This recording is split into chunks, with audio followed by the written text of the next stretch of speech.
வந்து ஆடு வளர்ப்பு வந்து ஒரு லாபகரமான தொழிலுங்க. அதில் எந்த ஒரு மாற்று கருத்தும் கிடையாது.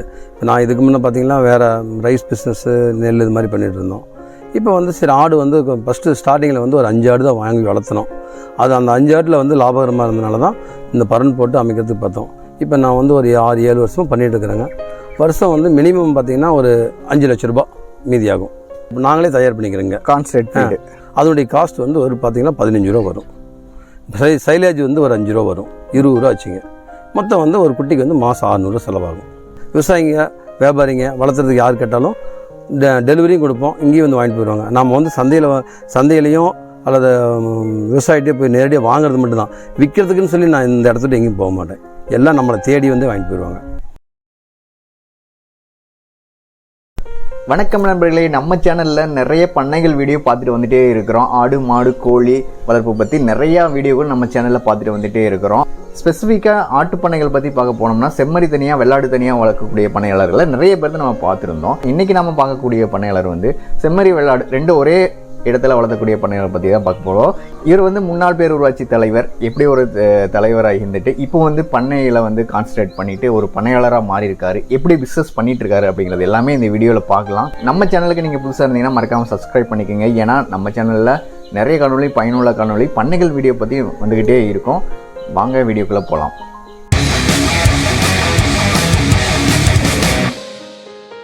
என் பேர் வந்து செந்தில்குமாருங்க. பவானி பக்கத்தில் அம்மாப்பேட்டைங்க. அம்மாப்பேட்டையிலிருந்து உள்ளே வந்து 3ஆம் சாவடி அந்தோணிபுரம் ஏரி தோட்டம். அதாவது இங்கே வந்து செந்தில் தலைவர் தோட்டம்னு கேட்டால் யார் கேட்டாலும் சொல்லுவாங்க. நான் வந்து முன்னாள் பேரூராட்சி மன்ற தலைவருங்க. சூப்பருங்க. நம்ம வந்து ஒரு ஒருங்கிணைந்த பண்ணையை வச்சிருக்கிற மாதிரி கேள்விப்பட்டோம். என்னென்ன நம்ம பண்ணிகிட்ருக்கோங்க?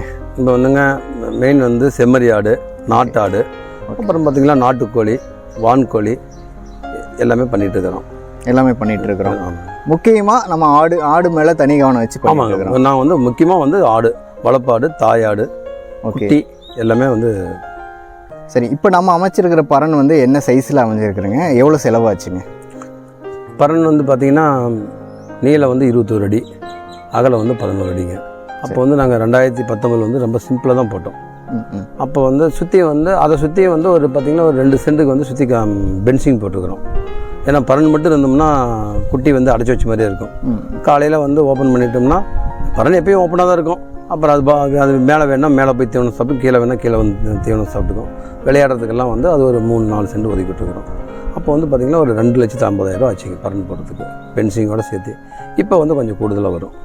ஓகே, இப்போ ஆடுங்கிற போது ஆட்டில் எந்தெந்த வகை வெரைட்டி நம்ம வச்சிட்ருக்குறோங்க?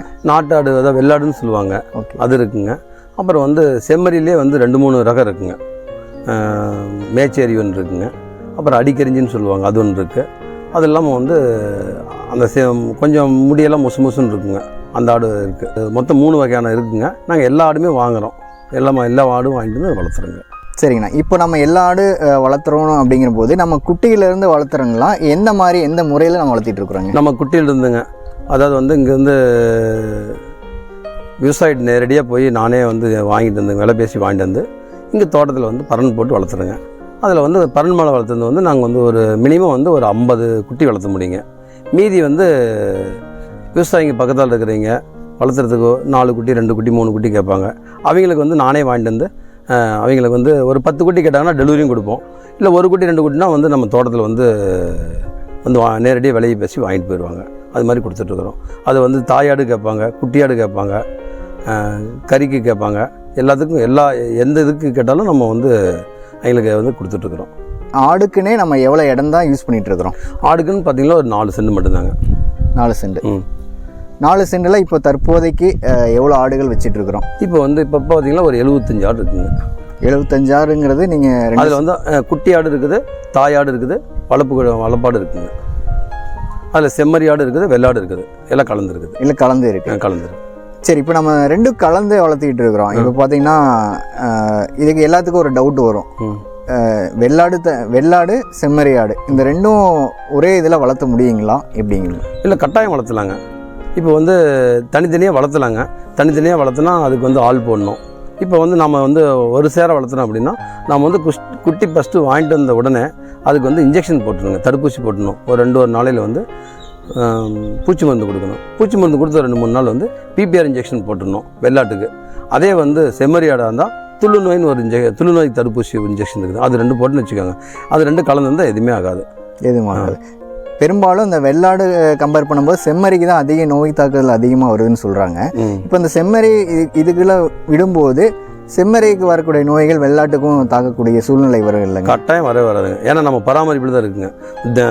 தினம் வந்து பண்ணையை நம்ம சுத்தம் பண்ணிடணுங்க. வாரத்துக்கு ஒரு 10 நாளைக்கு ஒருக்கா வந்து சுண்ணாம்பு தண்ணி தெளிச்சிடணும், இல்லைன்னா டெட்டாயில் பெனாயில் ஏதாவது தொளிச்சுட்டுன்னு வச்சுக்கோங்க. அதில் இருக்கிற கிருமியெல்லாம் கட்டாயம் அழிஞ்சிடும், எந்த ஒரு நோயும் வராதுங்க. அது நாம் பாதுகாக்கிற முறையில் தான் இருக்குதுங்க. பாதுகாக்காமல் 4-5 நாளைக்கு கட்டுத்தரை அப்படியே போட்டு வச்சுன்னு வச்சுக்கோங்க, கட்டாயம் வந்து அது நோய் தாக்குதல் வரும். ஏதாவது ஒரு ஆடு நம்ம வந்து வெளியிருந்து வாங்கிட்டுருவோம், அதில் ஏதாவது வந்து அதுக்கு நோய் இருக்கும், அது வந்து அப்படியே பரவத்தான் செய்யும். நாங்கள் வந்து வாங்கிட்டு வந்தோம்னு வச்சுக்கோங்க, வெளியில் சந்தையிலெல்லாம் வாங்கிட்டு வந்தோம்னா ஒரு 2-3 நாளைக்கு தனிமைப்படுத்தி ஒரு வாரம் கழிச்சு தான் மறுபடியும் அந்த பண்ணையில் வந்து அதோட சேர்த்துக்குவோம். அது வரைக்கும் அதுக்கு எந்த நோயும் வரல அப்படின்னா அதில் சேர்த்துக்கணும். இப்போ நம்ம பண்ணையில் வளர்த்தக்கூடிய குட்டிகளை எந்த அளவுக்கு வளர்த்துறோம்? நம்ம தாயாடு வச்சு குட்டி எடுத்து அப்படி வளர்த்துறோமா, இல்லை நம்ம பண்ணையிலையுமே குட்டியை வச்சு வளர்த்திட்டு இருக்கிறோமா? இங்கே வந்து தாயாடு வச்சு குட்டி வளர்த்துறது வந்து ரொம்ப குறைவு தாங்க. ஓகே. ஏன்னா அதில் வந்து நம்ம எதிர்பார்க்குற லாபம் கிடைக்காது.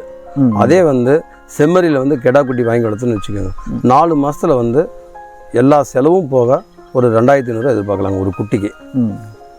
நம்ம தீவன செலவு, பராமரிப்பு எல்லாம் போக மினிமம் வந்து ஒரு 2500 எதிர்பார்க்கலாம் 4 மாதத்தில்.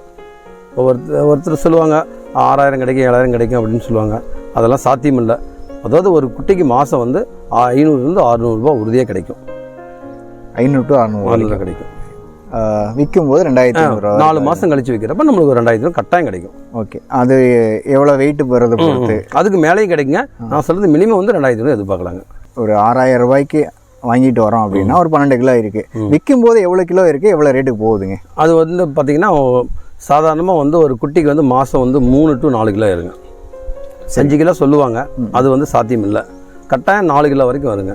4 கிலோ வரப்போ வந்து ஒரு குட்டி வந்து 370 to 400 ரூபா வரைக்கும் கிலோ விற்குதுங்க செம்மறி ஆடு. அப்போ வந்து நம்மளுக்கு ஒரு 1500 வருங்க. 4 கிலோக்கு மாதம் 1500 வருங்க. ஓகே. அதில் வந்து நம்மளுக்கு எப்படி பார்த்தாலும் 700 800 செலவு போயிருங்க. விற்கும்போது வந்து பார்த்திங்கன்னா ஒரு 25 கிலோ அந்த ரேஞ்ச் இருக்கும்போது அந்த ரேஞ்ச் 25 கிலோ இருக்கும். 25 26 வரைக்கும் 27 வரை வருங்க. வாங்கிட்டு விற்கிற வரைக்கும் இந்த இடப்பட்ட காலங்களில் வளர்ப்பு முறைன்னு ஒன்று இருக்குது. நம்ம முன்னாடி சொல்லிட்டீங்க என்னென்ன இன்ஜெக்ஷன் போடணும்னு சொல்லியாச்சு. முக்கியமாக தீவன செலவு கம்பல்சரி, அதுதான் அதிக செலவு எடுக்கணும்னு நினைக்கிறேன். நம்ம என்னென்ன தீவனம் கொடுக்குறோம்?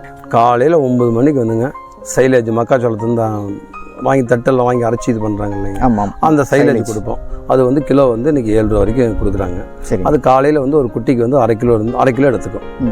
மடி வந்து தண்ணி கலந்து புண்ணாக்கு கொஞ்சம் தண்ணி வச்சு வச்சுருவோம். அதுக்கு பின்னால் மடி வந்து ஒரு 3 மணிக்கு மடி சைலேஜை கொடுப்போம். சாயங்காலம் 5 மணிக்கு வந்துங்க மக்காச்சோளம், துவரம் போட்டு, உளுத்தம் போட்டு, புண்ணாக்கு மொத்தம் வந்து ஒரு 6-7 வகையான இது அதில் மிக்சிங் பண்ணிங்க. அப்புறம் வந்து கட்டாயம் வந்து மினரல் சால்ட்டு கொடுத்தே ஆகணுங்க. அதுதான் வந்து செரிமானம் ஆகும் குட்டிக்கு. அதெல்லாம் கலந்து நாங்களே தயார் பண்ணிக்கிறோங்க. கான்சென்ட்ரேட் அது பண்ணிவிட்டு ஒரு குட்டிக்கு வந்து அரை கிலோ வரைக்கும் கொடுக்கலாங்க. சின்ன குட்டி வந்து ஒரு 300 கிராம் எடுக்கும். ஒரு மாதம் கழிச்சு 400 கிராம் எடுக்கும். அதிகபட்சம் அது விற்கிறப்ப ஒரு 700 கிராம் வரைக்கும் எடுக்குங்க. அது ஆவரேஜ் பார்த்தோம்னா ஒரு குட்டிக்கு வந்து டெய்லி வந்து 600 கிராமுங்க. அதனுடைய காஸ்ட் வந்து ஒரு பார்த்தீங்கன்னா 15 ரூபா வரும். சைலேஜ் வந்து ஒரு 5 ரூபா வரும். 20 ரூபா வச்சுங்க. மொத்தம் வந்து ஒரு குட்டிக்கு வந்து மாதம் 600 செலவாகும். இப்போ நம்ம பார்த்தீங்கன்னா நம்மளே இந்த கான்சென்ட் ஃபீடெலாம் வச்சு அரைச்சி கொடுக்குற மாதிரி ஃபீடும் கொஞ்சம் தயார் பண்ணுற மாதிரி பார்த்தோங்க. அது எப்படி என்ன முறையில் பண்ணிகிட்டு இருக்கிறோங்க? வந்து நம்ம ஒரு மிஷின் வாங்கி வச்சுக்கிறோங்க. சரி. மக்காச்சோளம் நாமளே வந்து மார்க்கெட்டில் வாங்கிட்டு வந்துடுறோம். ஓகே. அப்புறம் அது இல்லாமல் வந்து துவரம் போட்டு உளுத்தம் போட்டு அது வந்து சேலத்துலேருந்து அவங்களே அரைச்சி கொடுத்துட்றாங்க. அப்புறம் வந்து புண்ணாக்கு வந்து நம்ம வாங்கிட்டு வந்து நம்ம உடச்சிக்கிறோங்க. அப்புறம் அது போக வந்து சுண்டல் கொஞ்சம் வாங்கிக்கிறோங்க. அதாவது வந்து சுண்டல்னால் செகண்ட் குவாலிட்டி வாங்கிக்கிறோம். அது கொஞ்சம் விலை கம்மியாக இருக்கும். ஓகே. அப்புறம் வந்து அதுக்கு பின்னால் இன்னும் இந்த மாட்டு தீவனம் வந்து குச்சியாக இருக்கும் இல்லைங்க, அது ஃபீடு, அந்த ஃபீடு கொஞ்சம் கலந்துக்கிறோம். அதெல்லாம் கலந்து அதுக்கு பின்னால் வந்து மினரல் சால்ட்டு, சால்ட்டு போட்டு எல்லாம் மிக்ஸ் பண்ணி நாமளே தவிடு கொஞ்சம் போடுவோங்க. அதில் அதாவது வந்து சாதா தவிடு போடுவோங்க. எல்லாத்தையும் கீழே கொட்டி நம்ம கலந்து மூட்டை பிடிச்சி வச்சுக்குவோங்க. மூட்டை பிடிச்சி வச்சுக்கோங்க. அது வந்து ஒரு 3 மாதத்துக்கு கெடாது. 3 மாதம் வரைக்கும் வச்சுக்கலாங்க. நாங்கள் ஒரு 1000 தயார் பண்ணோம்னா ஒரு 50 குட்டிக்கு வந்து ஒரு 3 மாதத்துக்கு வருங்க. 3 மாதம் வரைக்கும் வச்சுக்கலாம். இந்த முறையில் நம்ம கான்ஸ்டன்ட் ஃபீட் ரெடி பண்ணி வச்சுக்கிறோங்க. ஓகே. இது தவிர்த்து நம்ம வந்து பச்சை தீவனங்கள் அந்த மாதிரி ஏதாவது கொடுக்குறோங்களா எப்படிங்க? அது பச்சை தீவனம் சைலேஜ் மட்டும்தாங்க. சைலேஜ் மட்டும்தான். பச்சை தீவனமும் அடர் இது நம்ம வந்து பசுந்தீவனம் கொடுத்து மறுபடியும் அடர் தீவனம் கொடுத்துன்னு வச்சுக்கோங்க, ரெண்டும் மேட்ச் ஆகிறது இல்லை, குட்டி இலைக்க ஆரம்பிச்சிருதுங்க. இலைக்க ஆமாம். Okay okay. அதாவது வந்து சைலேஜே கொடுக்கக்கூடாது, சரி வந்து அது ஃபுல்லாக இதே கொடுக்க முடியாததுனால சைலேஜ் கொடுக்குறாங்க. இப்போ நம்ம வந்து எந்த மாதிரி முறையில் சேல்ஸ் பண்ணிகிட்டு இருக்கிறோம்? அதாவது குட்டியாக கொடுக்குறாங்களா இல்லது வளர்த்தி கொடுக்குறோமா, தாயாடுகளுக்கு கொடுக்குறோமா, எந்த மாதிரி நம்ம பண்ணிகிட்டு இருக்கோம்? நம்ம வந்து கிட்டத்தட்ட ஒரு 7-8 வருஷமாக வந்து இந்த ஆட்டுக்குட்டி வளர்ப்பு முறையில் வந்து ஈடுபட்டுருக்கிறோம். அதனால் வந்து நம்மளுக்கு வந்து சுற்று வட்டாரத்தில் எல்லாத்துக்கும் தெரியும், இது மாதிரி வந்து செந்தில் தலைவர் தோட்டத்துக்கு போனால் எந்த வித எப்படி வகையான குட்டினாலும் எடுத்துடலாம் அப்படிங்கிறது வந்து விவசாயிகள் மத்தியிலே மக்கள் மத்தியிலே ஒரு இது இருக்கும், எதிர்பார்ப்பு இருக்கும். அதனால் வந்து எந்த மாதிரி வளர்ப்பு குட்டி வந்து ஒரு 3 மாத குட்டியும் கேட்பாங்க, இல்லை வளர்ப்பு ஆடும் கேட்பாங்க, தாயாடும் கேட்பாங்க, கிடாயும் பெரிய பெரிய கிடாயும் கேட்பாங்க. கிடாய் கேட்குறவங்களுக்கு நாங்கள் வந்து 2 நாளில் வந்து வாங்கிட்டு வந்து கொடுத்துருவோம். பொங்கல் விசேஷங்கள் அது மாதிரி கேட்பாங்க. அதனால் வந்து இங்கே வந்தால் எந்த வகையான ஆடு கேட்டாலும் நாங்கள் வந்து அடுத்த நாளே கொடுத்துருவோம். இப்போ பார்த்தீங்கன்னா ஒரு பண்ணை புதுசாக ஒரு ஆரம்பிக்கணும் அப்படின்னா பண்ணைக்கு தேவையான வளர்ப்பு குட்டிகள் எந்த ஒரு எண்ணிக்கையில் எவ்வளோ இருந்தால் நம்ம கொடுக்கலாங்க ஒரு பண்ணைக்கு? ஒரு பண்ணைக்கு வந்து மினிமம் வந்து ஒருத்தர் 10 குட்டி வாங்குவாங்க, ஒருத்தர் 20 குட்டி வாங்குவாங்க, ஒருத்தர் 50 குட்டி வரைக்கும் வாங்குவாங்க. நம்ம வந்து அவங்க எப்படி கேட்டாலும் கொடுக்கலாங்க. மினிமம் ஒரு குட்டி கேட்டாலும் நாங்கள் கொடுப்போம். அதாவது வந்து ஒரு 10 குட்டி அப்படின்னா ஒரு 25-30 கிலோமீட்டர் கேட்டால் கூட நாங்கள் டெலிவரி கொடுத்துருவோம். அதுக்கு உண்டான வாடகை வாங்கிக்குவோம். ஒரு 100 கிலோமீட்டர் வரைக்கும், அதிகபட்சம் 100 கிலோமீட்டர் வரைக்கும் நாங்கள் டெலிவரி கொடுப்போம். அப்போ வந்து ஒரு 20 குட்டி எடுத்தாங்கன்னு வச்சுக்கோங்க, ஒரு 100 கிலோமீட்டர்னாலும் கொண்டு போய் கொடுத்துடலாம். சரி, ஓகே. இப்போ நான் பண்ணைக்கு தேவையான எந்தெந்த இன ஆடுகளும் கொடுத்துட்ருக்குறோம்? அதாவது செம்மறியில் எடுத்துட்டிங்கன்னா செம்மறி எடுத்தால் கெடா குட்டி வாங்குறாங்க. ஓகே. அது வந்து ஒரு 6700 7000 வரைக்கும் கொடுக்கலான்னு வச்சுக்கோங்க. 6 ரூபாயிலிருந்து 6000 7000 வரைக்கும் கொடுக்கலாங்க. அதே வந்து வெள்ளாடு வந்து கேட்குறாங்க, வளர்த்துறதுக்கு கேட்குறாங்க. அதிகமாக வந்து வெள்ளாடு வந்து கேட்குறாங்க வளர்த்துறதுக்கு. 10 குட்டி வேணும், 5 குட்டி வேணும்னு நம்ம வந்து கான்டாக்ட் பண்ணி கேட்பாங்க.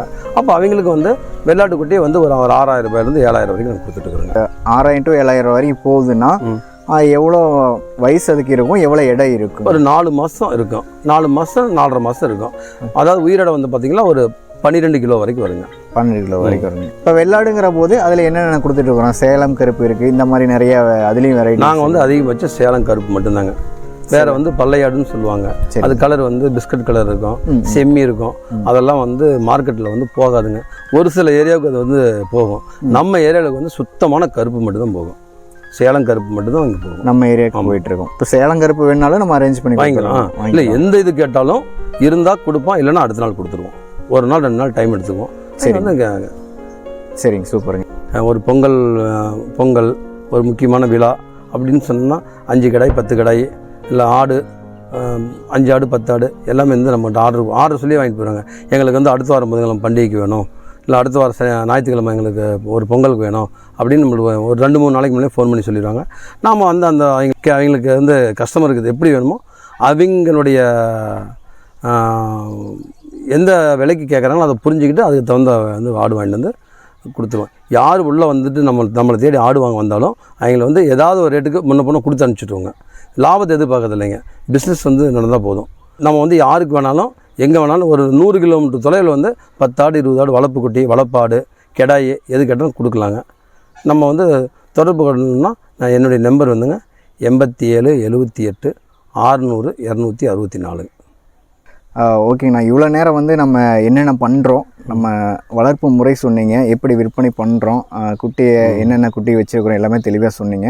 உங்களுடைய நேரம் நம்ம சேனலுக்கு வந்து செலவிட்டதுக்கு ரொம்ப நன்றிங்கண்ணா. சரி.